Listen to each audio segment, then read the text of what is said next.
Hello students, good evening. मैं Rajesh Kumar Sao, founder of SCC Sharda coaching centre. आप सभी को आपका अपना YouTube channel Sharda coaching centre में स्वागत है। और आज मैं रेशियो और प्रोपोर्शन अर्थात अनुपात और समानुपात चैप्टर को लेकर आज मैं डिस्कस करने वाला हूं।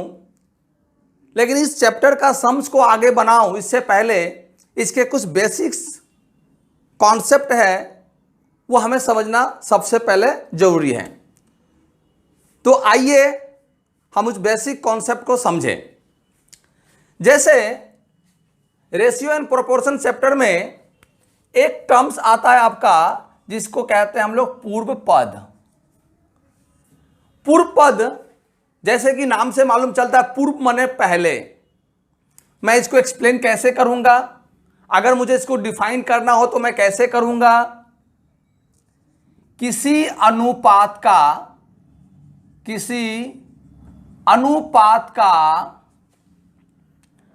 पहली संख्या ही पूर्व पद कहलाती है। पूर्व पद किसी अनुपात का पहली संख्या ही पूर्व पद कहलाती है। 2 नंबर में उत्तर पद किसी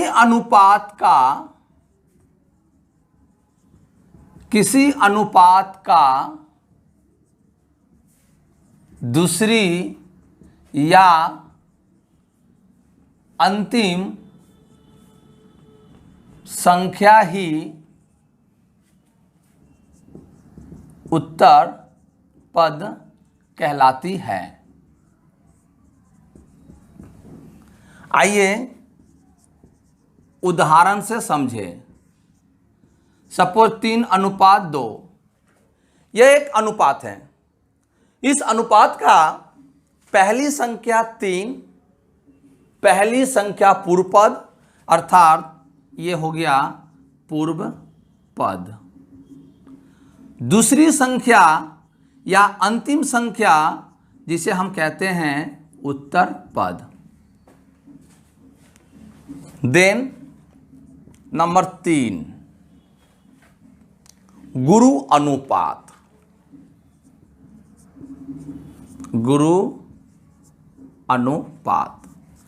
आइए समझे गुरु अनुपात क्या है।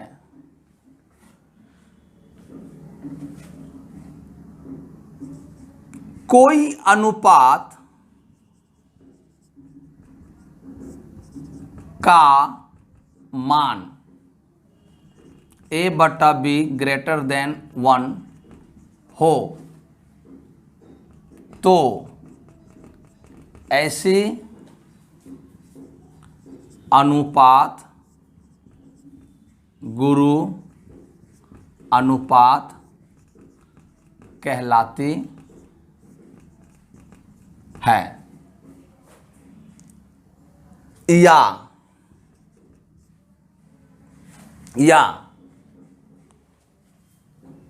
यदि किसी अनुपात की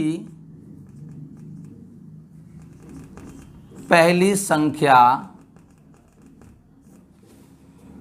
या पूर्व पद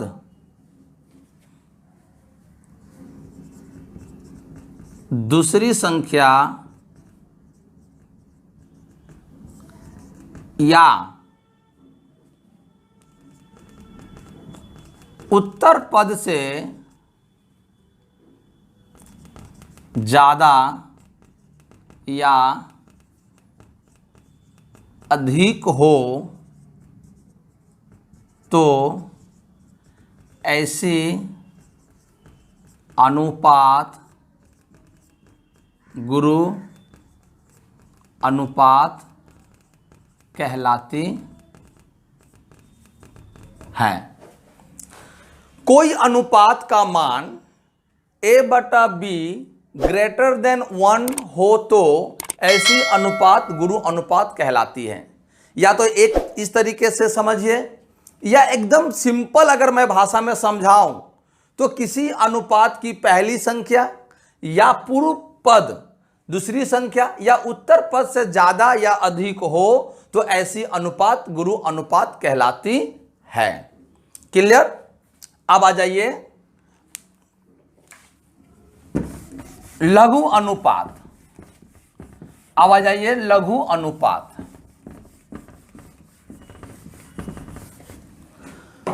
लघु अनुपात क्या है? नंबर 4 लघु अनुपात। ठीक इसका उलट होगा। यदि कोई अनुपात का मान a/b लेस देन 1 हो तो ऐसी अनुपात लघु अनुपात कहलाती है। या यदि किसी अनुपात की पहली संख्या या पूर्व पद दूसरी संख्या या उत्तर पद से कम हो। यदि किसी अनुपात की पहली संख्या या पूर्व पद दूसरी संख्या या उत्तर पद से कम हो तो ऐसी अनुपात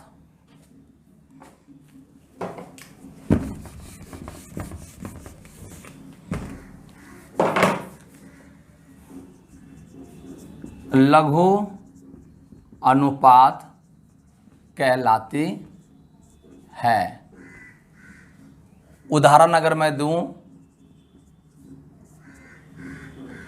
2:3 और अगर मैं इसका उदाहरण दूं 3:2। अब यहां पर देखिए गुरु अनुपात में पहली जो पद है यानी पहली संख्या यानी पूर्व पद दूसरी संख्या से यानी उत्तर पद से ज्यादा है। मैंने क्या लिखा? उत्तर पद से ज्यादा हो ऐसे अनुपात गुरु अनुपात, और उत्तर पद से छोटी संख्या अगर पूर्व पद उत्तर पद से छोटी हो तो ऐसी संख्या को हम क्या कहते हैं? लघु अनुपात कहते हैं। देन उसके बाद आ जाता है समान अनुपात। इसके बाद आ जाता है समान अनुपात। समान अनुपात क्या है?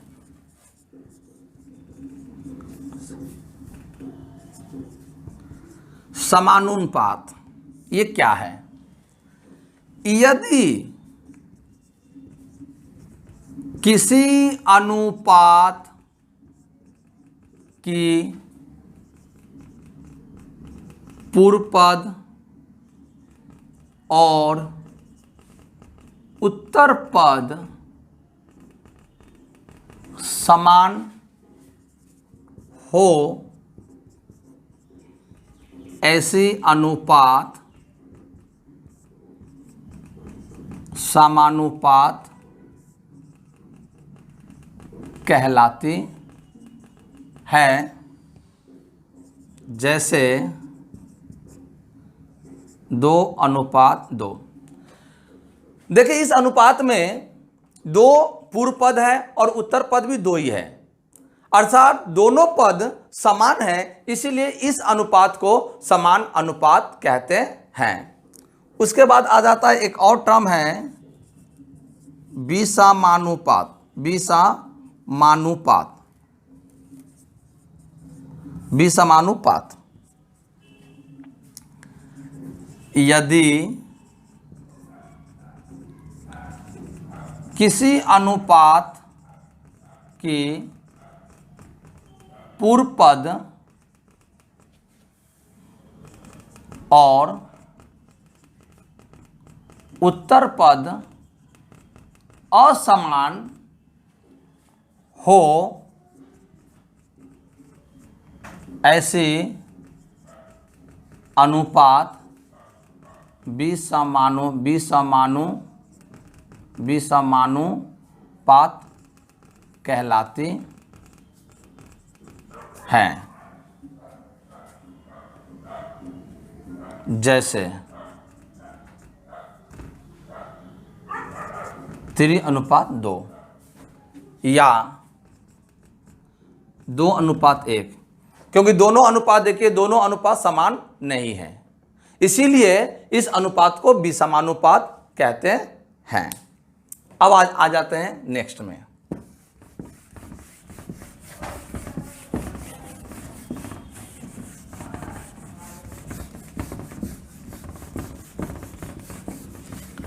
अब चलाइए नेक्स्ट में, नंबर 7, मिश्र अनुपात।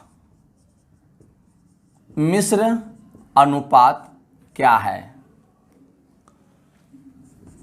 2 या 2 से अधिक अनुपातों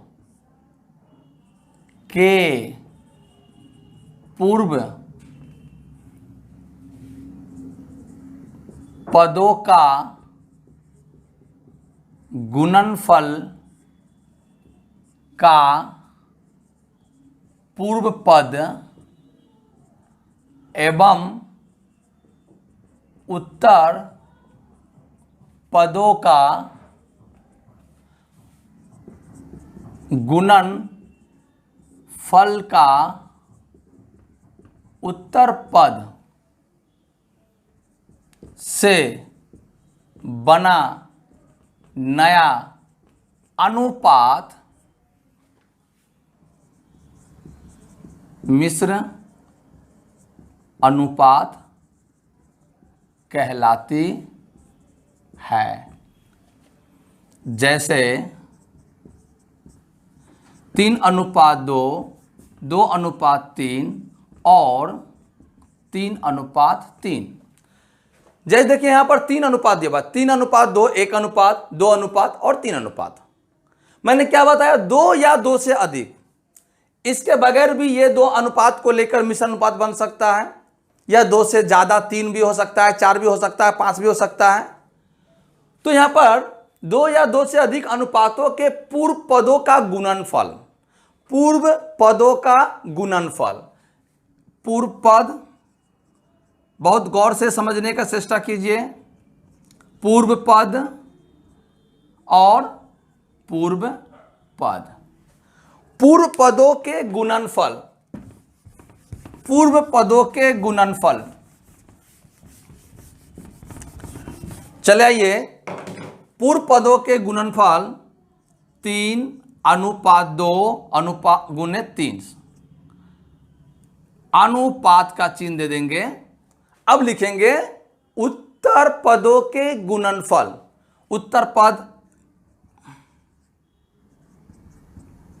उत्तर पद, उत्तर पद, उत्तर पद, इसका गुणनफल 2 गुने 3 अब क्या हो जाएगा? 3 दूनी 6, 6 18 अनुपात 3 दूनी 6, 6 18। यह हुआ आपका, इस अनुपात को हम कहते हैं मिश्र अनुपात। मिश्र अनुपात। माय डियर स्टूडेंट्स, मैं फिर से एक बार इसको रिपीट करता हूं। 2 या 2 से अधिक अनुपातों के पूर्व पदों का गुणनफल, 2 पूर्व पदों का गुणनफल एवं उत्तर पदों के गुणनफल का उत्तर पद एवं उत्तर पदों के गुणनफल का उत्तर पद, यानी पूर्व पदों के गुणनफल का पूर्व पद और उत्तर पदों के गुणनफल का उत्तर पद से बना नया अनुपात। क्या नया अनुपात बना? यह अनुपात नया बना। इस नया अनुपात को मिश्र अनुपात कहते हैं। समझ में आया होगा मेरे प्यारे स्टूडेंट्स। अब मैं और एक टर्म्स है जिसको हम लोग कहते हैं विलोम अनुपात। अब हम समझेंगे विलोम अनुपात क्या है। विलोम अनुपात क्या है?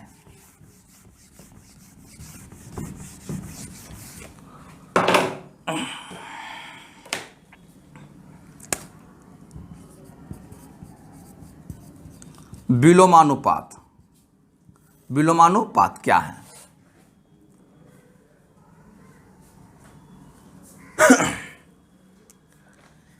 किसी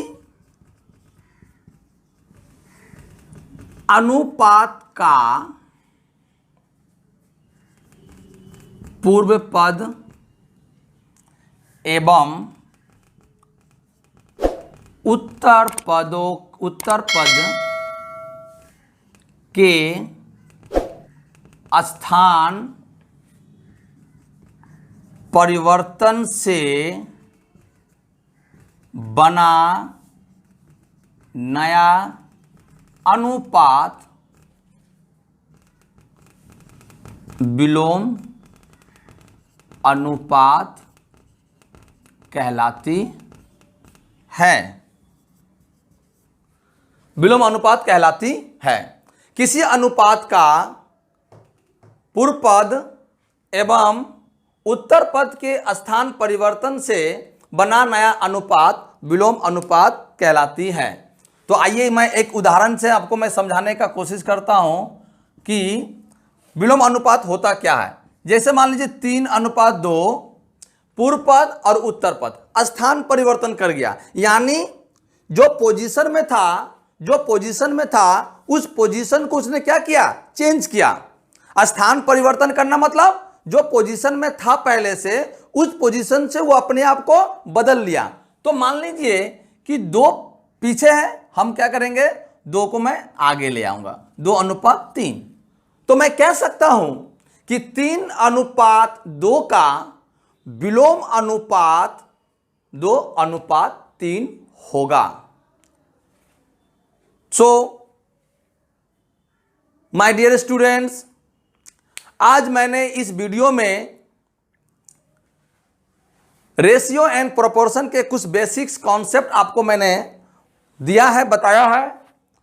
मैं आशा करता हूं कि आप इस कॉन्सेप्ट को ठीक से समझे होंगे, और अगर नहीं समझे होंगे तो इस वीडियो को पॉज करके बार बार देखें। और अगर आपको मेरी ये वीडियो पसंद आई होगी, अगर आपको मेरी ये बताने के तरीका अगर आपको अच्छा लगा हो, तो प्लीज अब इस चैनल को सब्सक्राइब करना ना भूलें, अपने दोस्तों में शेयर करें और ज़्यादा से ज़्यादा लोगों तक इस वीडियो को पहुंचाने में आप मेरी मदद करें। और साथ ही साथ मैं एक बात और कहना चाहता हूं कि इसके बाद का जो मैं वीडियो अपलोड करूंगा, वह वीडियो में अनुपात और समानुपात से संबंधित कुछ सम्स भी होंगे जिसको मैं आपको सॉल्व करके बताऊंगा। इसके लिए आप चैनल को सब्सक्राइब करें कि ताकि मैं जब इस वीडियो को अपलोड करूं तो आप तक सबसे पहले पहुंचे। धन्यवाद।